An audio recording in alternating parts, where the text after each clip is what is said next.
나이 들수록 당장 끊어버려야 하는 5가지 인간 유형.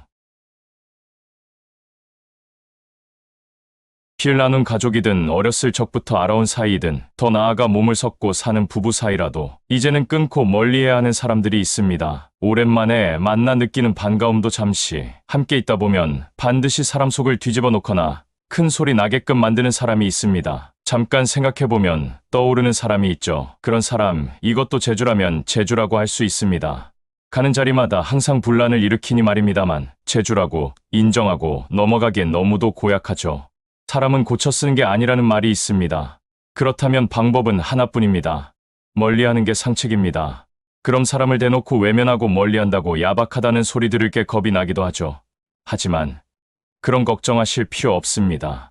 오늘은 우리 인생을 위해서 멀리해야 할 사람들에 대해서 나눠보고자 합니다. 그런 사람들을 멀리해야 하기도 하지만 거울을 보며 얼굴을 살피고 옷을 고치듯 우리 자신부터 이런 유형의 인간은 아닌지 살펴보는 것도 필요합니다. 빨리 끊어내야 하는 사람 첫 번째는 뒤끝 없다고 본인은 말하지만 사소한 일에도 목숨 거는 유형입니다. 조금만 불쾌해도 앞뒤 안 가리고 성을 크게 내서 그냥 지나칠 수도 있는 일도 결국 큰일로 만들어버리는 사람입니다. 이런 사람과 함께 있으면 언제 무슨 일이 일어날지 몰라 전전긍긍하게 됩니다. 자꾸 눈치를 보게 되죠. 이런 사람은 시한폭탄과 같은 존재입니다. 다혈질이라고 표현하지만 그렇게 쉽게 넘어갈 것이 아닌 것이 그냥 단순한 성격의 문제가 아니라 자기 감정을 통제하지 못하는 분노 조절 장애를 겪고 있는 것이 진짜 모습이기 때문입니다. 이런 유형의 인간들은 자기 자신을 뒤끝 없는 사람이라고 소개하기도 합니다. 누가 성격을 물어보지도 않았는데 이상하게도 자기 성격을 먼저 말해버립니다. 이렇게 자신을 뒤끝 없는 사람이라고 묻지도 않은 성격을 미리미리 말해주는 것은 다름 아니라 나는 언제든지 수틀리면 내 마음대로 하는 성격이니까 내가 알아서 처신해라. 이런 말로 볼 수 있지 않을까 싶습니다. 다혈질 인간, 뒤끝 없는 인간 이런 사람들은 우리 인생을 위해 하루 빨리 끊어내야 하죠. 두 번째는 배려심이 하나도 없는 사람입니다.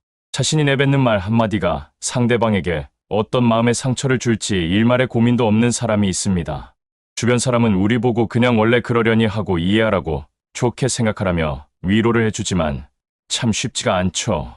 사실 배려심 없는 이런 인간은 사람들과 사이좋게 어울리는 방법을 제대로 훈련받지 못한 사회화가 덜 된 사람이고 또 한편으로는 남의 아픔을 전혀 공감하지 못하는 소시오패스일 수도 있습니다. 이런 인간일수록 절대 지기 싫어하고 자기 자랑은 끝도 없습니다. 자신의 이익이라면 치밀할 정도로 집요하게 달려들기도 하죠. 세 번째는 논리력 하나 없으면서 똑똑한 척하는 사람입니다. 가만히 있으면 중간이라도 갈 텐데 논리력이라고는 하나도 없으면서 똑똑한 척은 하고 싶어 남을 비판하는 것을 즐겨합니다. 더구나 비판할 때의 그 어투는 굉장히 냉소적입니다. 본인은 아주 차가운 이성을 가지고 멋있게 비판을 했다고 착각을 하지만 성격 자체가 꼬여있고 부정적이라 한마디 한마디 쓰는 단어가 냉소적입니다. 이 사람들은 냉소적인 어투로 비판을 했으니 당연히 상대방으로부터 반박을 받게 됩니다.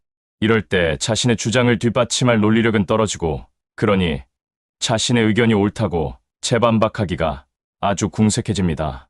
하지만 지기는 너무도 싫습니다. 그래서 하는 짓이 인신공격을 퍼붓기도 하죠. 토론이고 뭐고 이젠 전혀 개의치 않습니다. 논리의 궁색함을 벗어나기 위해서 지지 않기 위해서 인신공격을 해버립니다. 하지만 이런 인신공격을 하는 순간 자기 자신의 비열하고 치졸한 성격이 드러난다는 것을 자신은 모릅니다. 인신공격을 받은 상대방이 생각 있는 사람이라면 그냥 속으로 무시하고 대꾸를 하지 않아 버리는데 그럼 또 이 바보 같은 사람은 자신이 이겼다고 생각하고 우쭐댑니다. 그래서 다른 데 가서 또 그 짓을 하죠. 논리력도 없으면서 말입니다. 네 번째, 거짓말을 입에 달고 사는 사람입니다. 세상을 참 어렵게 사는 유형이죠. 잘못한 것이 있으면 털어놓고 사과하고 용서받으면 될 일인데 그 순간을 모면하고 싶어서 거짓말을 합니다. 애들도 아니고 말이죠. 손바닥으로 하늘을 가릴 수 있다고 믿는 가여운 인간입니다. 거짓말은 또 다른 거짓말을 낳게 되는 그런 경험 다들 겪어보셨을 텐데 한 번 했던 거짓말을 숨기기 위해서는 계속 말을 만들어야 하는 그 힘겨운 시간을 맞이하게 됩니다. 하지만 그것이 익숙한 사람한테는 거짓말하는 것이 습관이라 그것을 감내해냅니다. 한 번 거짓말한 사람을 용서해줄 수는 있더라도 다시 믿음을 줘서는 안 됩니다. 본성은 쉽게 바뀌지 않는 법이라 언제고 다시 거짓말을 해서 더 세게 뒤통수를 후려맞은 적 모든 사람이 한 번쯤은 경험했을 겁니다. 5번째는 자존감은 없고 자존심만 강한 사람입니다. 자존감이 없는 사람이 이 세상에서 생존하기 위해 갖고 있는 유일한 것이 자존심입니다. 자존감이 없는 사람에게 자존심이란 자기 자신을 지켜낼 최후의 보루이자 상대를 겨눌 수 있는 치명적인 무기이기도 합니다. 이렇게 자존심밖에 남은 것이 없는 사람은 늘 신경이 곤두서 있고 공격적인 성향을 띱니다. 혹시 이런 사람 주변에 있지 않나 생각을 해보면 감정의 기복도 심해서 작은 일에 크게 기뻐하기도 하고 사소한 일에도 완전히 뒤집어져 한바탕 큰 소동을 벌이기도 하며 별말도 아닌 것에 강한 적개심을 드러내고 상대방을 집어삼키기라도 하는 듯이 덤벼들기도 하는 사람. 괜한 감정 쓰레기통 역할을 도맡아 하고 싶지 않다면 자존심밖에 남은 것이 없는 그 사람. 더 이상 잃을 것이 없어 자존심만은 지켜야 하는 사람과는 이제라도 끊어내야 합니다. 나이 들어감에 따라 성격도 저절로 좋아지고 인품도 훌륭해지면 너무 좋겠지만 안타깝게도 나이와는 연관이 없습니다. 더욱이 제일 어려운 것 중에 하나가 성격을 바꾸는 일이 아닐까 싶기도 합니다. 나이 들면 사람이 점점 괴팍해진다는 말이 있습니다. 평소에 자신이 갖고 있는 성격적인 결함을 고치려는 노력을 하나도 하지 않고 오히려 갈등이 있을 때마다 남 탓을 하며 살았기 때문이 아닐까 싶습니다. 그러니 나이 들수록 점점 고약해질 수밖에 없습니다. 이런 분들의 끝은 어떨지 뻔히 보입니다. 우리는 그런 사람과는 빠르게 연을 끊어야 하며 우리도 그런 사람이 되지 않기 위해서 항상 노력해야 합니다. 오늘 영상을 보신 모든 분들은 항상 사랑하고 사랑받으며 살아가시길 진심으로 바라겠습니다. 혼자 살지 않는 사람들은 절대 모르는 3가지 행복. 사람들에 치여 살아서 가족이고 친구고 배우자고 다 부질없기에 이제는 멀리하고 싶을 때가 있습니다. 그러고 보면 사는 게 고생이란 말은 바로 인간관계 때문에 생긴 것이 아닐까 싶습니다. 몸이야 힘들면 쉬면 회복되지만 사람들로부터 받게 되는 스트레스는 회복되기가 쉽지 않을 뿐더러 안에서 차곡차곡 쌓여 결국 마음의 병을 만들게 되죠. 요즘엔 다들 그렇게 서로 못 잡아먹어서 그리고 또 깎아내리지 못해서 안달인지 모르겠습니다. 자의로든 타의로든 혼자 떨어져 있게 돼서 그 고독감이 두려워 떨고 있는 분들이 많습니다. 이제는 전혀 불안해하거나 두려워하실 필요 없게 됐습니다. 더 많은 것을 얻게 될 수 있어서 그렇게 혼자 있게 되었으니 말입니다. 고독한 사람은 성공합니다. 혼자인 사람을 우리는 외톨이라고 부릅니다. 그렇게 안타까운 시선으로 혼자인 사람을 바라보지만 정작 그들을 바라보는 자신들은 무리 속에서 하나도 행복해하지 않습니다. 그 속을 벗어날 용기가 없어서 또는 그저 익숙함에 젖어서 지지고 볶으며 아둥바둥 버텨가고 있을 뿐입니다. 자발적 외톨이가 늘어가고 있습니다. 외톨이라는 말 속에는 여러모로 삐뚤어져 다른 사람들로부터 따돌림을 받는 사람이란 부정적인 의미를 담고 있지만 자발적인 외톨이는 전혀 다른 사람입니다. 자발적으로 혼자가 된 사람은 혼자서도 행복하게 잘 즐기며 살고 있을 뿐만 아니라 여럿이 함께할 때도 잘 지낼 수 있습니다. 우리가 말하는 혼자인 것을 잘 즐기는 사람은 은둔형 외톨이가 아니라 혼자일 때와 또 여럿일 때 그렇게 균형을 잘 맞춰 살아가는 사람이기 때문입니다. 그래서 나이 들어서는 당당하게 혼자일 수 있어야 합니다. 그래야 말년이 활짝 피기 때문입니다. 고독함 속에서 누구보다 행복하게 살아갈 수 있는 사람들이 도대체 무엇을 얻어서 그렇게 살아갈 수 있는지에 대해 말씀드려보고자 합니다. 첫 번째, 언제든지 떠날 수 있는 자유. 여럿이 함께 할 수 없는 것이 바로 내가 떠나고 싶을 때 떠나는 자유입니다. 아무리 마음 맞는 친구들이라도 일정을 맞추고 또 모두가 마음에 드는 여행을 하기란 쉽지 않습니다. 어딜 가서 구경하고 어딜 가서 다 같이 입맛에 맞는 음식을 먹을지도 고민이죠. 각자가 조금씩 희생을 해야 그나마 여행을 잘 마칠 수 있을 겁니다. 반면 혼자 떠나는 여행은 자신을 새롭게 발견하는 과정이고 또 자유가 주는 기쁨을 온전히 누릴 수 있는 시간입니다. 혼자 떠나는 여행이라고 해서 꼭 몇 박 며칠이 아니라 당일치기도 가능합니다. 그렇기에 새로운 공간에서 우리는 전혀 뜻하지 않게 관심을 보이는 스스로를 발견할 수 있습니다. 우리가 생각지도 못한 것에 관심이 있고 좋아한다는 사실을 안다는 건 우리에게도 신선한 충격입니다.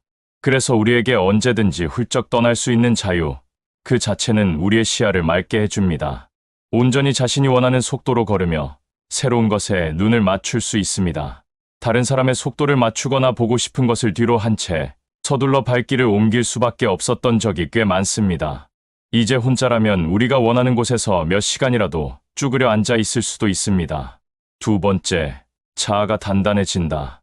혼자인 사람은 문제가 생겼을 때 두리번거리지 않습니다.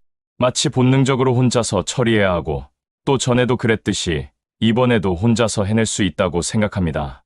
혼자라는 것은 물리적으로 누군가와 거리를 두고 떨어져 있다는 것뿐만 아니라 정신적으로도 모든 일들을 혼자서 돌파해내겠다는 굳센 의지의 반영이기도 합니다. 불평불만을 드러내며 투덜대지도 않습니다. 그렇게 하나하나 아주 사소한 일에서부터 직접 해결해가면서 자신에 대한 믿음이 점점 두터워지죠. 누구도 아닌 자신을 신뢰한다는 것만큼이나 세상 살아가면서 든든한 배경이 또 있을까 싶습니다. 그래서 늘 쾌활하고 긍정적이면서 당당할 수밖에 없습니다. 어떤 비바람이 불어도 잘 버텨내는 한 그루의 뿌리 깊은 나무처럼 어떤 일이 닥쳐도 의연하게 대처할 수 있는 능력을 갖춰가게 됩니다. 세 번째, 스스로에게 몰입할 수 있는 기회가 생긴다. 하루하루 변화하는 자신을 보는 기쁨을 누리는 사람들이라면 몰입의 힘이 얼마나 강한지 잘 아실 겁니다. 자신이 하고 싶었던 것에 그야말로 미친 듯이 신들린 듯이 빠져들어 에너지를 쏟아붓게 되면 놀라운 변화와 성장을 이루게 되죠. 코로나19로 인해 바깥 출입이 자유롭지 않자 집에서 혼자 즐기는 새로운 길을 모색하는 분들이 많이 생겨났었습니다. 그림을 그리기 시작하거나 어플을 통해 독학으로 악기를 배웁니다. 또 글을 쓰거나 캘리그라피를 익히는 분들도 계십니다. 여럿이 함께 해야만 즐거운 일인 줄 알았는데 뜻하지 않게 혼자 하는 즐거움과 몰입의 참맛을 경험하는 기회를 갖게 된 것입니다. 이를 넘어서 지금 미국에서는 대퇴사 현상이 벌어지고 있습니다. 너도 나도 사람들이 자발적으로 직장을 그만두고 있습니다.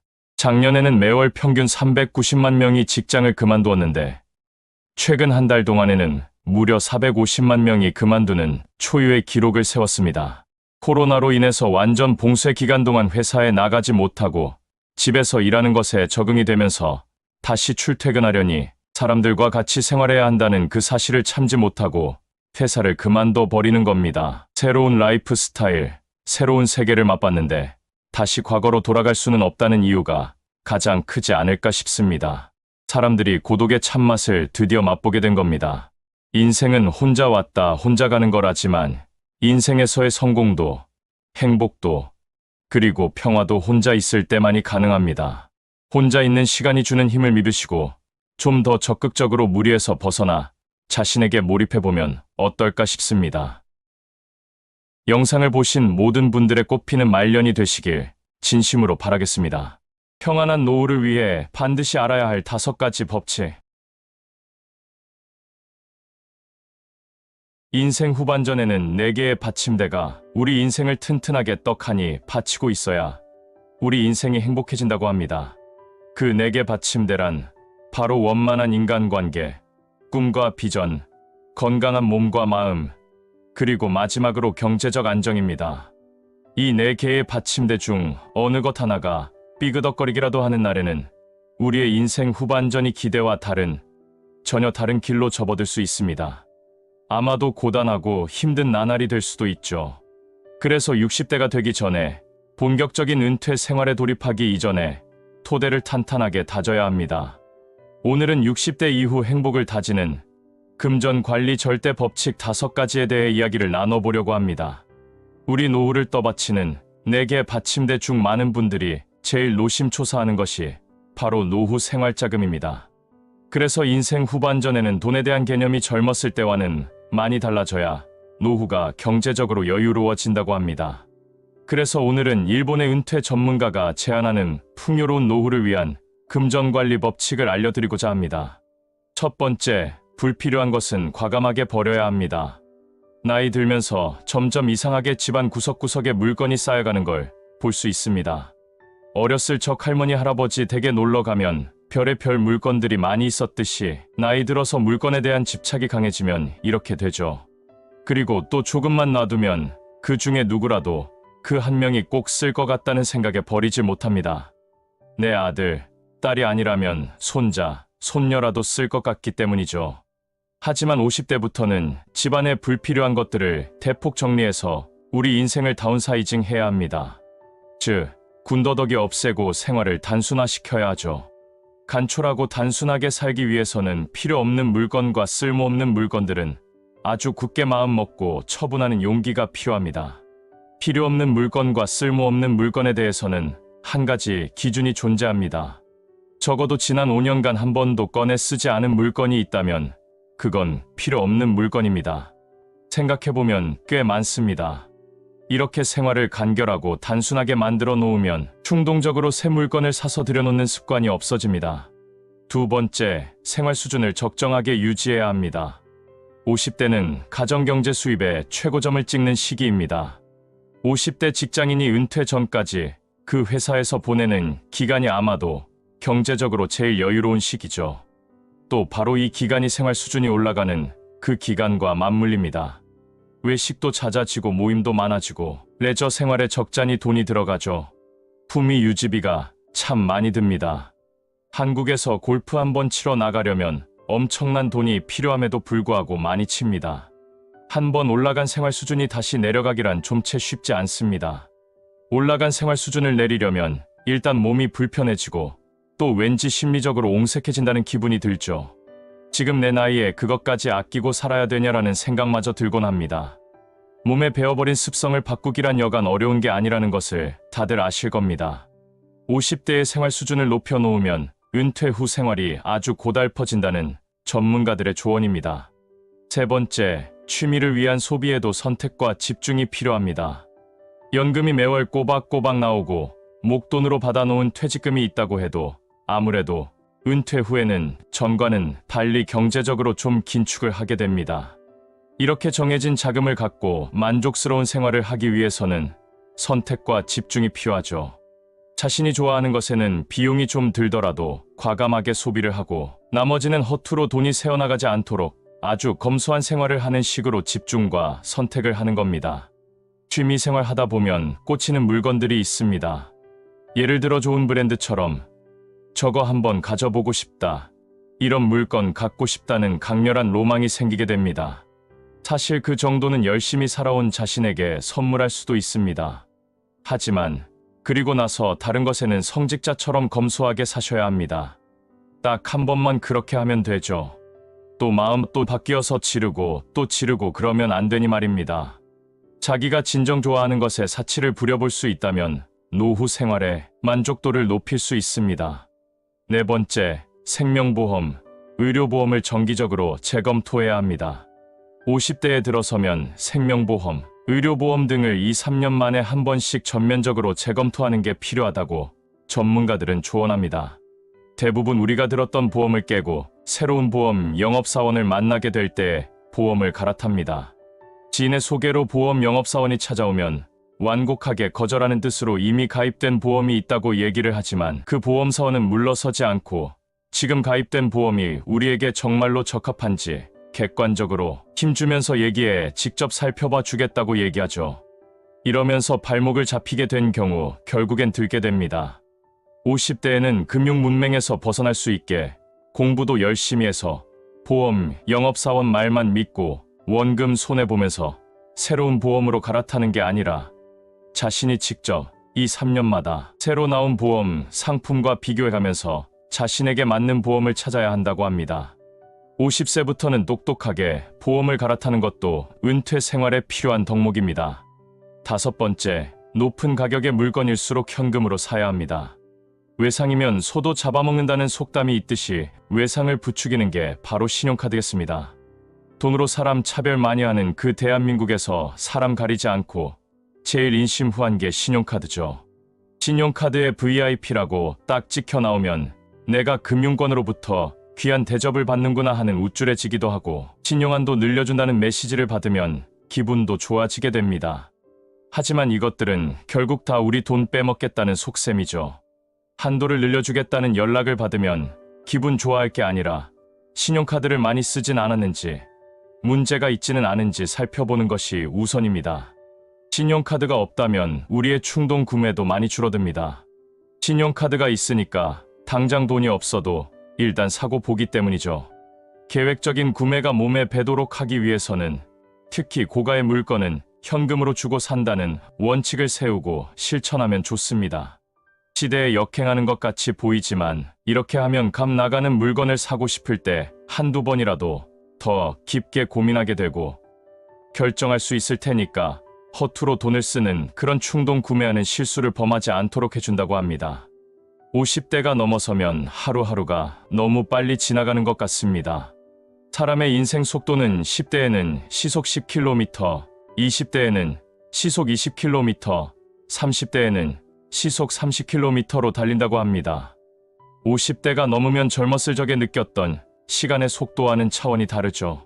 그렇기에 우리는 사실 돈을 허투루 쓰지 않는 것도 중요하지만 무엇보다 시간을 허투루 쓰지 않는 것이 더 중요할 수 있습니다. 각자 사람마다 느끼는 인생의 속도가 다르듯이 우리들의 빠른 인생 속도에서도 분명히 제2의 전성기를 충분히 맞이할 수 있습니다. 오늘 영상을 보신 모든 분들의 인생 후반전은 모두 인생의 전성기로 행복하시길 진심으로 바라겠습니다.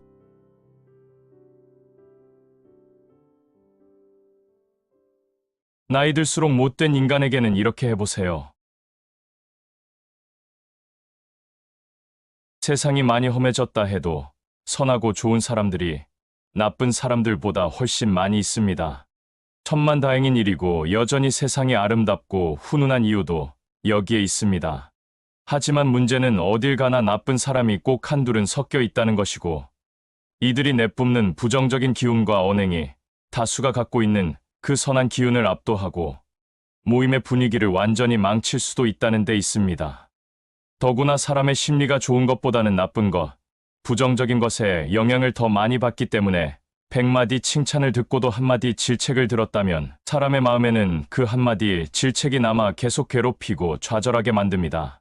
아주 타고나길 냉소적이고 배배에 꼬인 사람, 남의 마음은 헤아리지 않고 끊임없이 상처 주는 사람, 강요하는 사람, 말끝마다 욕하는 사람, 오지랖이 넓어 제 마음대로 선을 넘나드는 사람, 마음을 조종하려 드는 사람, 자신의 욕망과 이익을 위해 사람을 이용만 하려 드는 사람, 자랑질하는 사람, 피해의식에 쩔어 몸의 가시를 바짝 세우고 사는 사람 등 부정적인 인간을 열거하자면 한도 끝도 없습니다. 안타깝게도 이런 나쁜 사람이라는 게 배우자, 부모, 자식, 형제자매 또는 시댁 식구이거나 처가 식구여서 전전긍긍하는 분들이 많습니다. 부정적인 인간들이 이런 밀접한 관계 속에 있지 않다면 사실 우리는 고민할 필요가 없겠죠. 오늘은 안타깝지만 심성이 고약한 사람들과 관계를 고상하게 이어나가는 방법에 대해서 이야기를 나눠보고자 합니다. 고약한 사람을 대하는 첫 번째 방법은 마음속 장부를 태워버리는 것입니다. 돈 거래에서만 장부를 적는 게 아니라 우리는 인간관계에서도 장부를 적습니다. 그래서 누군가 내게 도움을 주었는지, 누가 배려와 호의를 베풀어 주었는지 차곡차곡 장부에 기록해 두죠.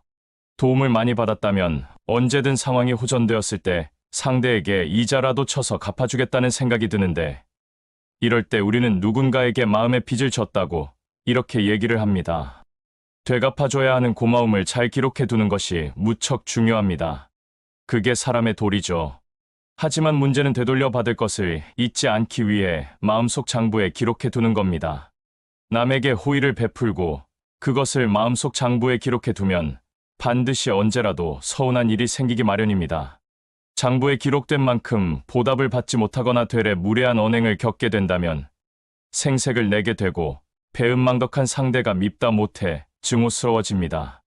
받은 것을 차곡차곡 기록해서 나중에 되갚아주는 사람도 있지만 언제 내가 그런 도움을 받았냐며 자기가 잘나서 잘된 줄 알고 받은 도움을 싹 잊고 사는 그런 얄팍한 사람들도 많으니까 도움을 줄 때는 그냥 애시당초 마음의 장부에서 기록하지 않고 주는 게 상책입니다. 받은 것은 반드시 되갚아주고 베푼 것은 기억도 하지 않는 것이 고상하게 살 수 있는 비결입니다. 두 번째, 남의 말을 마음에 담아두지 않는 것입니다.